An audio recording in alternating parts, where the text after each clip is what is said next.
လ18ရက်ခုနှစ်သားသမီးအားလုံးအတွက်တနေ့တာဟောဒရန်ဖြစ်ပါတယ်ဗျာမိတ်ဆွေခုနှစ်သားသမီးပေါင်းရွှင်လန်းကျမ်းမာချမ်းသာပြည်စုံနိုင်ကြပါစေမိမိကိုယ်ကိုလည်းကောင်းတည်တဲ့ကောင်းအောင်ရွတ်ဆောင်တော်မူနိုင်ကြပါစေလို့လိုက်လဲ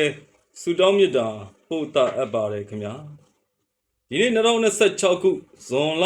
18ရက်ဗုဒ္ဓနေ့တနေ့တာအတွက်တနေ့တာဟောဒရန်ဖြစ်ပါတယ်ဗျာဒီနေ့ဟာခုနှစ်သားသမီးမိတ်ဆွေများအနေနဲ့အိမ်တွေရဲ့အိမ်တောင်ရေးအုပ်ချုပ်မှုဥပဒေရေးရာလုပ်ငန်းတွေစက်တူစာချုပ်စာရွက်စာတမ်းအလုပ်နေရာအိမ်နေရာကိစ္စအဆောက်အဦကိစ္စတွေအဖို့တန်ဆက်ပစ္စည်းရောင်းဝယ်ဖောက်ကားခြင်းအလုပ်တွေပြုလုပ်ဆောင်ရွက်တဲ့နေ့ဖြစ်ပါတယ်ဗျဒီနေ့အတွက်ကံတရားရဲ့အထောက်ပံ့ရရှိစေဖို့ဆိုရင်တော့အညိုရောင်အနီရောင်ညပါတဲ့ဝေစာအသုံးဆောင်တွေကိုအားပြုဝစ်စင်သုံးဆွဲတင်ပါတယ်ဒီနေ့ရဲ့အောင်တဲ့အားကောင်းတဲ့နေ့နံတွေကတော့အင်္ဂါသားသမီးတနင်္ဂနွေသားသမီးတို့ဖြစ်ကြပြီးတော့ကံကောင်းလက်ရွှင်စေတဲ့ကဏ္ဍတွေနံပါတ်တွေကတော့3ကဏ္ဍ1ကဏ္ဍတို့ဖြစ်ကြပါတယ်ဗျ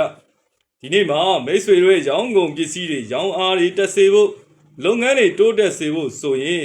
ဘာလုပ်ငန်းလုပ်တာပဲဖြစ်ဖြစ်ဘာရောင်းတာပဲဖြစ်ဖြစ်ဘာပဲရောင်းချင်ကိုယ့်ရဲ့လုပ်ငန်းသုံးပစ္စည်းတွေရောင်းကုန်ပစ္စည်းတွေရောင်းချင်တဲ့ပစ္စည်းတွေကိုစတီးစုံလေးတစ်ချောင်းနဲ့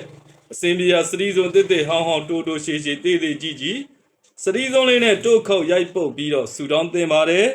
ဒီနေ့ကံပွင့်ကံမြင့်စေဖို့အတွက်ဆိုရင်တော့မြတ်စွာဘုရားမှာပဲဖြစ်ဖြစ်ကြီးခဲ့သူအပေါင်းအသင်းမိတ်ဆွေတွေကိုပဲဖြစ်ဖြစ်အုံတို့ခေါက်ဆွဲအေးအုံစိမ့်ရီတမျိုးလူရန်ဒါနပြုခြင်းအဖြစ်ကံတရားရဲ့ထောက်ပံ့တွေရရှိနိုင်ကြပါစေကိုယ်စိတ်နှပြကျမ်းမာချမ်းသာပြီး